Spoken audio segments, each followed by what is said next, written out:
Bismillahirrahmanirrahim. Assalamualaikum warahmatullahi wabarakatuh. Ismi Husnul Khotimah, NIM 1914020096. Baik, di sini saya akan menampilkan video hasil presentasi kami, yakni kelompok 13 hadis Tarbawi dengan dosen pengampu Bapak Dr. Randus M. Basyiruddin MA. Baik, pada kesempatan kali ini saya akan membahas pada poin B, yang mana pada poin B ini mengenai sopan santun duduk di pinggir jalan. Adapun hadis Nabi mengenai sopan santun duduk di jalan, yakni Bismillahirrahmanirrahim. An Abi Sa'id al-Khudriyah an-Nabiy sallallahu alaihi wasallam qala إياكم والجلوس في الطرقات فقالوا يا رسول الله ما لنا من مجالسنا بد نتحدث فيها فقال رسول الله صلى الله عليه وسلم فإذا أبيتم إلا المجلس فأعطوا الطريق حقه قالوا وما حق الطريق وما حق طريقي يا رسول الله قال غض البصر وكف الأذى ورد السلام والأمر بالمعروف ونهي عن المنكر. Riwayah Al-Bukhari, Muslim, wa Abu Dawud. Terjemahan dari Abu Sa'id Al-Khudri radhiyallahu anhu dari Nabi sallallahu alaihi wasallam, beliau bersabda, jauhilah dari duduk-duduk di jalan. Para sahabat berkata, wahai Rasulullah, kegiatan kami duduk di jalan, berkumpul ia hanya di pinggir jalan itu. Kami bisa bercengkrama saat itu. Rasulullah sallallahu alaihi wasallam lalu bersabda, kalau kalian memang sulit berpindah dari berkumpul seperti itu, maka berikanlah kepada jalanan itu haknya. Para sahabat bertanya lagi, apa hak dari jalan itu, wahai Rasulullah?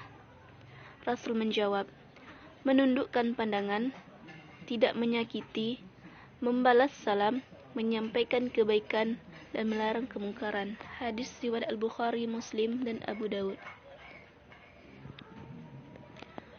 Rasulullah SAW melarang duduk di pinggir jalan, baik di tempat duduk yang khusus seperti di atas kursi, di bawah pohon, dan lain-lain. Sebenarnya, larangan tersebut bukan berarti larangan pada tempat duduknya, yakni bahwa membuat tempat duduk di pinggir jalan itu haram.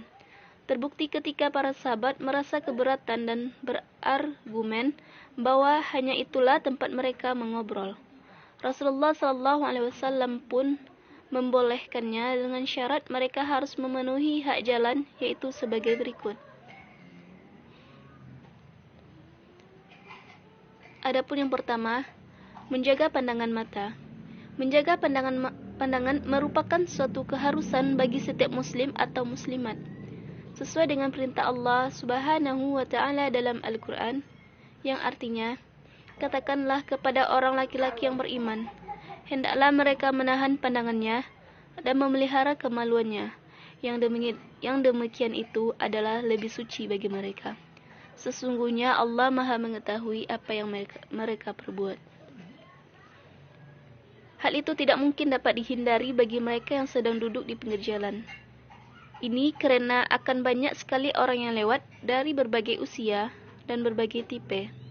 Maka bagi para lelaki, janganlah memandang dengan sengaja kepada wanita yang bukan muhrim dengan pandangan syahwat. Begitu pula, tidak boleh memandang dengan pandangan sinis atau iri kepada siapa saja yang lewat.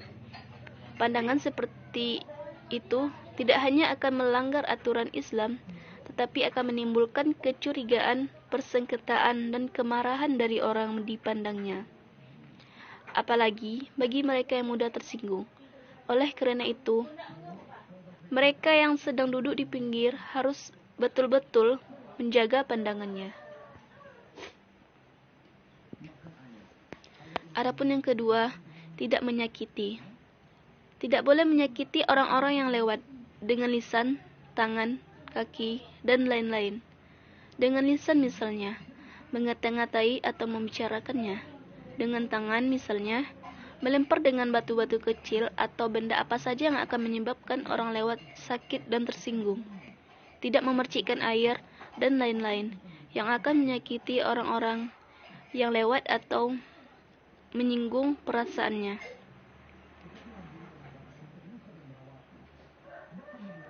Adapun yang ketiga, menjawab salam. Menjawab salam hukumnya adalah wajib meskipun mengucapkannya sunat.